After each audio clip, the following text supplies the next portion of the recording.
कांग्रेस सांसद और लोकसभा में विपक्ष के नेता राहुल गांधी ने प्रधानमंत्री को पत्र लिखकर संसद का विशेष सत्र बुलाने की मांग की है, लेकिन इस बीच कांग्रेस के पोस्टर पर सियासी बवाल छिड़ गया है। पहलगाम आतंकी हमले को लेकर पाकिस्तान से तनातनी के बीच जहां पूरा देश एकजुट है, तो वहीं कांग्रेस ने अपने सोशल मीडिया प्लेटफॉर्म एक्स पर एक पोस्टर पोस्ट किया है, जिसमें एक इंसान को दिखाया गया है जिसका सिर गायब है। पोस्ट में कांग्रेस ने लिखा है कि जिम्मेदारी के समय गायब।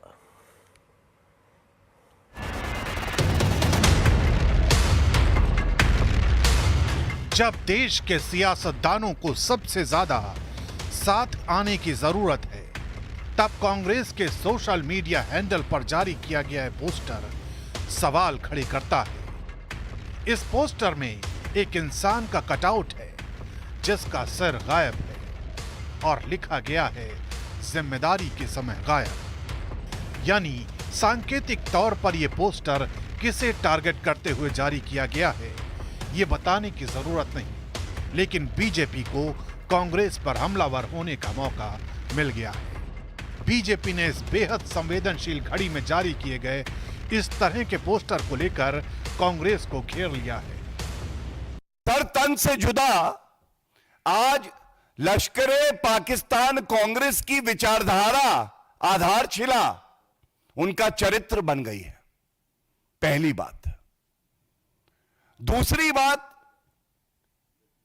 देश के प्रधानमंत्री जो चट्टान हैं, ये चट्टान है सुरक्षा की, भारत के लिए, हर नागरिक के लिए, उस चट्टान को तोड़ने का प्रयास कर रहे हैं कांग्रेसी आज। कांग्रेस के इस पोस्टर को उस वक्त और हवा मिल गई जब पाकिस्तान के पूर्व मंत्री चौधरी फवाद हुसैन ने इसे अपने सोशल मीडिया हैंडल पर शेयर कर दिया और देश के प्रधानमंत्री नरेंद्र मोदी के लिए आपत्तिजनक शब्दों का इस्तेमाल किया। बीजेपी के शहजाद पूनावाला ने आरोप लगाया कि कांग्रेस के लोग पाकिस्तान की भाषा बोल रहे हैं। कांग्रेस पार्टी केवल पाकिस्तान की जुबान नहीं बोल रही है, बल्कि उनकी कार्य संस्कृति, उनके संस्कार, उनके रीति रिवाज भी पाकिस्तान की तरह हो चुके हैं। कांग्रेस पर यह हमला यही नहीं रुका। जेडीयू नेता राजीव रंजन ने भी इसे गैर जिम्मेदाराना करार दिया। जो पोस्टर देश के यशस्वी प्रधानमंत्री नरेंद्र मोदी जी का जारी किया गया है, जिसमें सर गायब दिखाया गया है, इससे बड़ी गैर जिम्मेदाराना कोई हरकत नहीं हो सकती।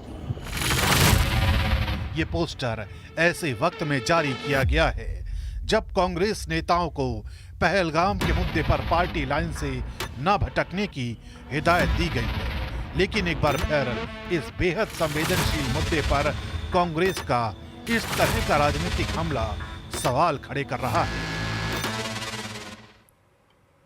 पहलगाम हमले को लेकर उत्तर प्रदेश के मुख्यमंत्री योगी आदित्यनाथ ने बड़ी बात कही है। योगी ने कहा कि पीएम मोदी के नेतृत्व में देश आतंकवाद को हमेशा के लिए कुचल कर रहेगा।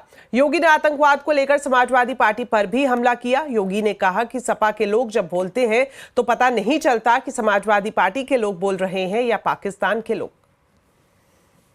एक स्वर से प्रधानमंत्री मोदी जी के नेतृत्व में आतंकवाद का नेस्तनाबूद करने के संकल्प के साथ आगे बढ़ना चाहिए। ये संकल्प के साथ अगर हम आगे बढ़ेंगे तो जैसे 10 वर्ष में आपने देश से आतंकवाद को, नक्सलवाद को, उग्रवाद को समाप्त होते हुए देखा होगा, ऐसे ही जो थोड़े तत्व अब सिर उठाने का प्रयास कर रहे हैं, इनके भी जहन्नुम में जाने के दिन बहुत शीघ्र सामने दिखाई देंगे। जब भी जातिवाद की राजनीति होगी, जब भी विभाजनकारी राजनीति होगी, तो तुष्टीकरण की पराकाष्ठा को पार करते हुए आपकी सुरक्षा के साथ ऐसे ही खिलवाड़ करने का कुत्सित प्रयास करेंगे जैसे वर्तमान में कुछ कांग्रेस के नेता और समाजवादी पार्टी के नेता कर रहे हैं। तो पहलगाम हमले पर शर्मनाक पॉलिटिक्स शुरू हो गई है। सरकार और विपक्ष को जहां आतंक के खिलाफ एकजुट होकर मुहिम चलानी चाहिए, वहां विभाजनकारी राजनीति का तूफान उठ खड़ा हुआ है। आवाज अड्डा में आज हम इसी पर ही चर्चा करेंगे। सिरकटी सियासत 7:57 पर जरूर देखिए। प्रोजेक्ट में देरी और बिल्डर और बैंक के गठजोड़ के मामले में सुप्रीम कोर्ट ने सीबीआई जांच के आदेश दिए हैं। दिल्ली एनसीआर समेत देश के अलग अलग शहरों से जुड़े 7 मामलों की जांच के लिए एसआईटी का भी गठन किया जाएगा। तो इस बारे में पूरी जानकारी अब ले लेते हैं असीम मनचंदा से। तो असीम, बताएं कोर्ट के आदेश में क्या कुछ कहा गया है? बैंक बिल्डर गठजोड़ मामले में सुप्रीम कोर्ट में सुनवाई 19 मार्च को हुई थी। तब सुप्रीम कोर्ट ने वहां पर एक कड़ी फटकार लगाई थी और संकेत दिए थे कि वो इस पूरे मामले की जांच सीबीआई को सौंप सकते हैं। इतना ही नहीं, कोर्ट ने एक अमाइकस की नियुक्ति भी कर दी थी। आज अमाइकस ने अपनी रिपोर्ट सुप्रीम कोर्ट के सामने रखी। अमाइकस ने कहा कि बहुत सारे मामलों में सुपरटेक बिल्डर की गड़बड़ी के मामले सामने आए। इतना ही नहीं, कई सारे बैंकों ने बिल्डर्स को एडवांस में लोन भी दिया है। तो सुप्रीम कोर्ट ने ऐसे में 7 ऐसे मामले हैं जहां पर की केस दर्ज करके जांच करने के निर्देश दे दिए हैं। ये जांच दिल्ली, मुंबई, कोलकाता, इलाहाबाद, मोहाली जैसे शहरों के अंदर होगी। इतना ही नहीं, सुप्रीम कोर्ट ने इस मामले में एक सीबीआई को एक स्पेशल इन्वेस्टिगेशन टीम भी बनाने के निर्देश दिए। इस स्पेशल इन्वेस्टिगेशन टीम के अंदर हरियाणा और उत्तर प्रदेश पुलिस के अधिकारी भी शामिल होंगे। सुप्रीम कोर्ट ने आईसीए से यह भी कहा है कि आप 3 चार्टर्ड अकाउंटेंट हमें सौंपिए जो कि इस मामले की पूरी फोरेंसिक जांच करेंगे। और इसके साथ सुप्रीम कोर्ट ने यह भी साफ कर दिया कि हम इस पूरे मामले को हर महीने मॉनिटर करेंगे जब तक ये मामला पूरी तरह से साफ नहीं हो जाता। तो जिस तरह से अब बैंक और जो बिल्डर्स हैं उनके गठजोड़ की जांच अब सीबीआई और करेगी और सुप्रीम कोर्ट इसकी जांच को खुद ही मॉनिटर करेगा। शुक्रिया असीम इस पूरी जानकारी के लिए। अगली खबर राजधानी दिल्ली से, जहां अब स्कूल मनमाने तरीके से फीस नहीं बढ़ा पाएंगे। दिल्ली सरकार ने बड़ा कदम उठाते हुए स्कूल फीस एक्ट को कैबिनेट से मंजूरी दे दी है। मुख्यमंत्री रेखा गुप्ता ने कहा है कि यह बिल पेरेंट्स को राहत देने के लिए लाया गया है ताकि स्कूल मनमाने तरीके से फीस ना बढ़ा सके। दिल्ली के 1677 स्कूलों के लिए नई गाइडलाइन जल्द ही जारी की जाएगी, जिससे पारदर्शिता और जवाबदेही सुनिश्चित हो सके। दिल्ली सरकार ने एक ऐतिहासिक और साहसिक फैसला कि आज ड्राफ्ट बिल हमने कैबिनेट में पास किया है, जो कि दिल्ली के सभी स्कूलों में, whether that is aided, non aided, private और हर प्रकार के स्कूल, दिल्ली के 1677 स्कूल जो प्राइवेट स्कूल्स हैं उनमें फीस को लेकर के पूरा का पूरा गाइडलाइन, पूरा प्रोसीजर तय करेगा। और पहली बार इतिहास में दिल्ली सरकार के द्वारा ऐसा बिल बनाया जा रहा है जो कि अपने आप में फुल प्रूफ है। दिल्ली में पेट्रोल डीजल की पुरानी गाड़ी रखना आपको आने वाले दिनों में महंगा पड़ सकता है। दिल्ली सरकार ने अपनी ड्राफ्ट ईवी पॉलिसी में ऐसी गाड़ियों पर ग्रीन लेवी लगाने का प्रस्ताव दिया है। इससे इलेक्ट्रिक गाड़ियों को इंसेंटिव दिया जाएगा। तो इस एक्सक्लूसिव खबर पर डिटेल्स लेते हैं रोहन सिंह से। तो रोहन, बताएं क्या एक्सक्लूसिव जानकारी है आपके पास, किस तरह से राजधानी दिल्ली में पुरानी गाड़ियों पर एक्शन लेने की तैयारी है? जी, जो नई ईवी पॉलिसी दिल्ली की होने जा रही है ये पॉल्यूटर्स पे प्रिंसिपल पे काम करेगी। यानी कि जो पुरानी पेट्रोल डीजल की गाड़ियां हैं उनसे ग्रीन लेवी लिया जाएगा और उससे इंसेंटिव दिया जाएगा नई इलेक्ट्रिक गाड़ियों को। जो प्रपोजल है उसके मुताबिक हर वो गाड़ी जो दिल्ली में रजिस्टर्ड है, इलेक्ट्रिक नहीं है और 10 साल से ज़्यादा पुरानी हो चुकी है, उस पर ग्रीन लेवी लगेगा। कितना लगेगा? तो जो ट्रांसपोर्ट व्हीकल्स हैं उन पे फ्लैट 7500 रुपये जो है वो सालाना लेवी लगाने का प्लान है। वहीं दूसरी तरफ जो बाकी गाड़ियां हैं उसमें नॉन ट्रांसपोर्ट की गाड़ियां हैं उसमें 2 व्हीलर्स के लिए 2000 रुपये सालाना और जो नॉन 2 व्हीलर जो इसके अलावा जितनी कैटेगरीज की गाड़ियां हैं उन सभी पे 5000 रुपये सालाना की लेवी लगाने का प्रस्ताव है। इससे एक स्टेट ईवी फंड बनेगा जो कि ईवीज को इंसेंटिव देगा। कितनी इंसेंटिव मिलेगी? तो लगभग सभी कैटेगरीज में अगर आप देखें 10,000 रुपये प्रति किलोवाट आवर की इंसेंटिव देने का प्लान रखा गया है। बसेस को छोड़ के जहां पे 20,000 रुपये प्रति किलोवाट आवर की इंसेंटिव दी जाएगी। जो मैक्सिमम कैपिंग है वो अलग अलग कैटेगरीज में अलग अलग रखेगी। मसलन कि अगर 2 व्हीलर्स की बात करें तो 30,000 से ज़्यादा इंसेंटिव नहीं मिलेगा। ऑटो रिक्शा या 3 व्हीलर्स या जो गुड्स व्हीकल हैं उनकी बात करें तो उसमें 45,000 तक का जो है कैपिंग दी गई है। साथ ही अगर 4 व्हीलर्स की बात करें जो गुड्स व्हीकल हैं वहाँ पे 75,000 रुपये तक की कैपिंग है। और अगर ई बसेस की बात करें तो 15 लाख रुपये पहले 200 बसेस जो होंगी स्कूल बसेस उनके लिए रखा गया है। ये भी बता दें कि लगभग 11,000 ई बसेस का प्लान रखा गया है इस प्लान में, जो कि अगले कुछ सालों के अंदर दिल्ली सरकार जो है परचेज करेगी। हालांकि मैं आपको ये जरूर बताना चाहूँगा कि ये फिलहाल एक प्रपोजल है, ये कंसल्टेशन पेपर है जो तमाम जो ऑटो कंपनीज हैं, ऑटो एसोसिएशन हैं, उनको दिया गया है। एक बार मशवरा हो जाता है उसके बाद ही इस पर सहमति बनेगी। फिलहाल ये एक ड्राफ्ट है। अभी दिल्ली में जो पुरानी ईवी पॉलिसी थी उसको 3 महीने का एक्सटेंशन मिला है और एक बार इस नई पॉलिसी पर सहमति बनती है तभी यह लागू होगी। शुक्रिया रोहन इस पूरी जानकारी के लिए। तो जहां राजधानी दिल्ली में ईवी पॉलिसी के ड्राफ्ट पर चर्चा की जा रही है, वहीं महाराष्ट्र में ईवी पॉलिसी को कैबिनेट से मंजूरी मिल गई है। इसमें नए ईवी की खरीद पर सब्सिडी देने का ऐलान किया गया है। पॉलिसी में कुछ विशेष प्रकार के ईवीज को कुछ खास मार्गों पर टोल फ्री करने का भी फैसला लिया गया है। इसमें ईवी मैन्युफैक्चरिंग और खपत को बढ़ाने के साथ साथ चार्जिंग इंफ्रास्ट्रक्चर तैयार करने के लिए भी अहम फैसला लिया गया है। राज्य सरकारने एक नवीन ईव्ही पॉलिसी म्हणजे इलेक्ट्रिक व्हेकल पॉलिसी केलेली आहे। याच्यामध्ये पॅसेंजर ईव्ही ज्या आहेत त्याच्याकरता मोठ्या प्रमाणात सबसिडी देण्याचा निर्णय देखील केलेला आहे।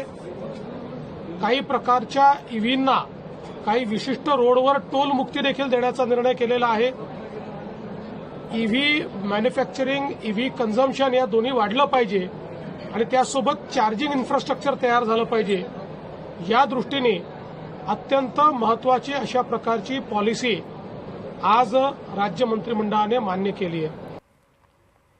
सेंट्रल कंज्यूमर प्रोटेक्शन अथॉरिटी ने ग्राहक की मर्जी के खिलाफ सर्विस चार्ज वसूलने पर कड़ा एक्शन लिया है। अथॉरिटी ने 5 रेस्टोरेंट को नोटिस जारी किया है और ग्राहक से वसूला गया चार्ज वापस लौटाने को कहा है।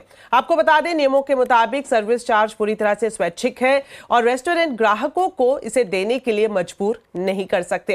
हालांकि इस पूरे मुद्दे पर ग्राहक और रेस्टोरेंट्स के बीच में लंबी लड़ाई जारी है। तो खबर की पूरी डिटेल्स बता रहे हैं असीम मनचंदा। सर्विस चार्ज को लेकर के रेस्टोरेंट और सरकार के बीच में विवाद काफी पुराना है। साल 2022 में सरकार इसको लेकर के गाइडलाइंस लेकर के आई, जिसमें कहा गया कि ये पूरी तरह से वॉलंटरी है और ग्राहक चाहे तो इसे देने से इनकार कर सकता है। सरकार के इस फैसले को जो रेस्टोरेंट एसोसिएशन है उन्होंने दिल्ली हाई कोर्ट के अंदर चुनौती दी। दिल्ली हाई कोर्ट ने सरकार के फेवर में फैसला दिया। दिल्ली हाई कोर्ट ने कहा कि एक प्रकार के टैक्स की तरह लगता है, लेकिन अगर रेस्टोरेंट चाहे तो इसका नाम बदल सकते हैं। इतना ही नहीं, ये पूरी तरह से वॉलंटरी है और ग्राहक इसे देने से इनकार कर सकता है। इसके बावजूद, इस दिल्ली हाईकोर्ट के इस आदेश के बावजूद जो रेस्टोरेंट है उन्होंने इस सर्विस चार्ज को वसूलना जारी रखा। तो सेंट्रल कंज्यूमर प्रोटेक्शन अथॉरिटी ने इसके ऊपर कार्रवाई करते हुए 5 रेस्टोरेंट्स हैं उनको नोटिस भेजा और उन्हें ग्राहकों को ये सर्विस चार्ज रिफंड करने के निर्देश दिए। अब क्या हुआ, अब जो रेस्टोरेंट एसोसिएशन है एक बार फिर दिल्ली हाईकोर्ट की डिवीजन बेंच पे पहुंची है और वहां पर सरकार के नियमों को दोबारा से चुनौती दी है। अब दिल्ली हाईकोर्ट इस पूरे मामले की सुनवाई 9 मई को करेगा। चलिए अब आपको बताते हैं आज के कंज्यूमर अड्डा के टॉपिक के बारे में। सुप्रीम कोर्ट ने अश्लील कंटेंट के खिलाफ सरकार और ओटीटी प्लेटफॉर्म को नोटिस दिया है। फ्रीडम ऑफ एक्सप्रेशन और अश्लीलता के बीच लकीर आखिर कैसे खींची जाए, जानने के लिए जरूर देखिए आज का कंज्यूमर अड्डा 5:57 पर।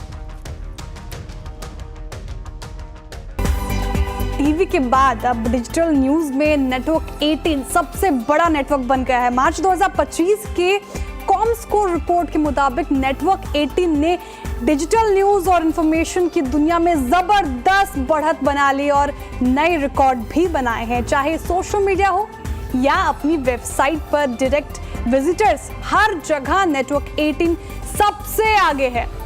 ऑनलाइन प्लेटफॉर्म लीडरशिप की बात करें तो नेटवर्क 18 ने 183.2 मिलियन यूनिक विजिटर्स के साथ टाइम्स इंटरनेट को पीछे छोड़ा, जिसके 182.3 मिलियन यूनिक विजिटर्स रहे हैं। सोशल और ऑनलाइन प्लेटफॉर्म को मिलाकर आप लीडरशिप की बात की जाए तो नेटवर्क 18 का कुल आंकड़ा 315 मिलियन यूनिक विजिटर्स रहा है, जो टाइम्स इंटरनेट के 202 मिलियन यूनिक विजिटर्स से 55% ज्यादा है। यानी कि सोशल मीडिया और अपनी वेबसाइट्स दोनों मिलाकर नेटवर्क 18 सबसे ज्यादा लोगों तक पहुंचा। सभी भाषाओं को मिलाकर की बात की जाए तो network18.com ने 251 मिलियन यूनिक विजिटर्स हासिल किए और द टाइम्स ऑफ इंडिया को काफी पीछे छोड़ दिया, जिसके 183 मिलियन यूनिक विजिटर्स रहे हैं। कॉमस्कोर के सोशल मीडिया मैट्रिक्स के मुताबिक नेटवर्क 18 का सोशल मीडिया के कुल पॉपुलेशन में 54% तक रिच है, जो अपने नजदीकी प्रतियोगी से 2 गुना ज्यादा है। भारतीय भाषाओं में भी नेटवर्क 18 न्यूज 18 सबसे आगे रहा। कैटेगरी के 182 मिलियन यूनिक विजिटर्स के साथ नंबर 1 पर रहा है न्यूज 18।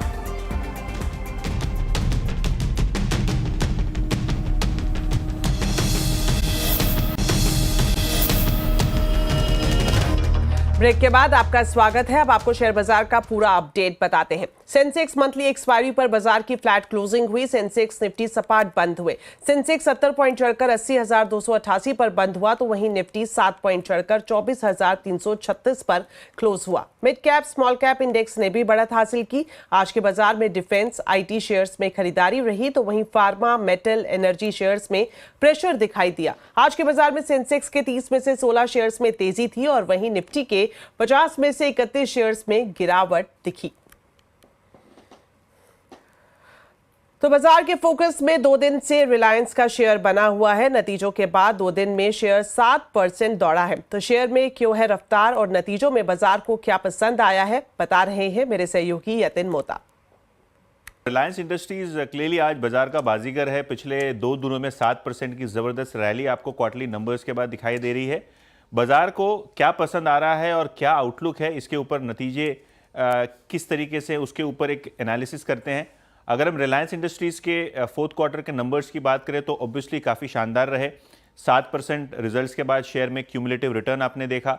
और स्पेसिफिकली अगर सेगमेंट्स की बात करें तो जो जियो प्लेटफॉर्म्स है, जियो मार्ट है, यहाँ काफ़ी अच्छा आपको ट्रैक्शन आता हुआ दिखाई दिया। जियो मार्ट्स में औसतन एवरेज डेली ऑर्डर्स में 62% की ग्रोथ आपको नज़र पड़ी। और उसी तर्ज पे अगर हम जियो का आरपू कहें, जो टेलीकॉम बिजनेस है, यहाँ अनुमान से बेहतर प्रदर्शन आया। 206 रुपये के ऊपर आपको आरपू मंथली बेसिस पे जाता हुआ नजर पड़ रहा है, जो आगे जाके एक्सपेक्टेशन ये है कि बढ़ेगा। FY30 में अगर हम बात करें तो मैनेजमेंट की गाइडेंस के हिसाब से न्यू एनर्जी कारोबार काफ़ी बड़ा हो जाएगा। इनफैक्ट O2C कारोबार का जो मुनाफा है उतना ही बिजनेस आपको न्यू एनर्जी बिजनेस में मिलता हुआ नजर पड़ेगा अगले 5 साल में। आने वाले जो नंबर्स हैं, आने वाले जो प्रोजेक्ट्स हैं, केपेक्स है, उस पर भी नज़र कर लेते हैं। सोलर PV मॉड्यूल का जो एक्सपेंशन है वो सक्सेसफुली ऑन शेड्यूल रन हो रहा है। इनफैक्ट पहली लाइन कमीशन हो चुकी है। इसके अलावा अगर हम टेलीकॉम बिजनेस की बात करें तो इनका जो प्लान है विस्तार करने का जियो एयर फाइबर का, वहाँ 10 लाख कनेक्शंस पर मंथ के टारगेट के हिसाब से कंपनी काम कर रही है। और कुल मिला के अभी लगभग 2 करोड़ इंस्टॉलेशंस कंपनी बहुत जल्द पहुँचने का टारगेट रखती है। अगर हम बात करें बैटरी मैन्युफैक्चरिंग की तो 30 गीगावाट आवर की कैपेसिटी का प्लांट जो है वो ऑन ट्रैक चल रहा है और आने वाले क्वार्टर्स में आपको इस पे काफ़ी अच्छी प्रोग्रेस देखने को मिलेगी। इसके अलावा ग्रीन हाइड्रोजन और ग्रीन केमिकल प्लांट्स की अगर हम बात करें तो कांडला में जोर शोर से यहाँ भी काम चल रहा है, जो क्लियरली न्यू एनर्जी बिजनेस और आने वाले नए पॉलिएस्टर प्लांट के लिए भी एक बड़ा ट्रिगर रहेगा। और ऑब्वियसली अगर हम कोर बिजनेस की बात करें तो यहाँ भी O2C बिजनेस को स्केल अप करने की योजना कंपनी ने बनाई है। वैल्यूएशंस देख लेते हैं। देखिए GM फाइनेंस की जो टारगेट रिपोर्ट है वो 1580 की है, लेकिन इसके अंदर का SOTP वैल्यूएशन देखना बहुत ज़रूरी है।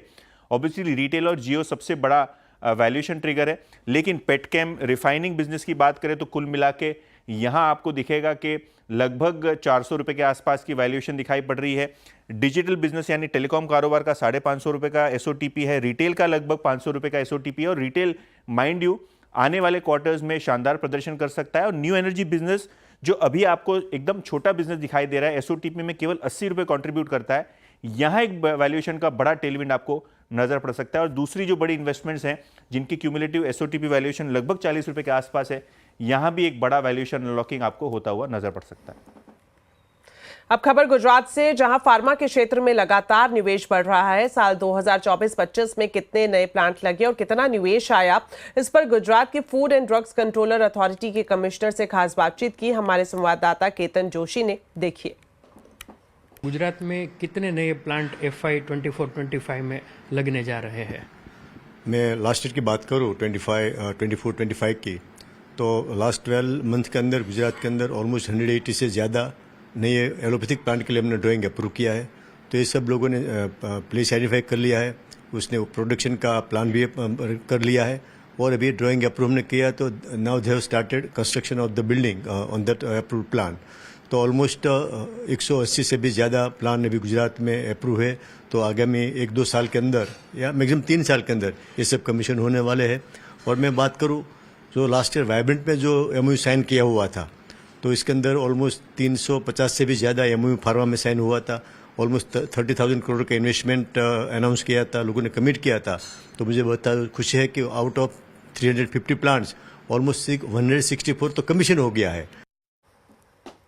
सरकारी बैंकों की रिकवरी कॉस्ट घटाने और उनकी एफिशिएंसी बढ़ाने के लिए सरकार एक कॉमन रिकवरी एजेंसी बनाने का जल्द ऐलान कर सकती है। इससे PSBs अपने कोर बिजनेस पर ज्यादा फोकस कर पाएंगे। डिटेल्स लेते हैं आलोक प्रियदर्शी से। तो आलोक, बताएं क्या जानकारी है आपके पास?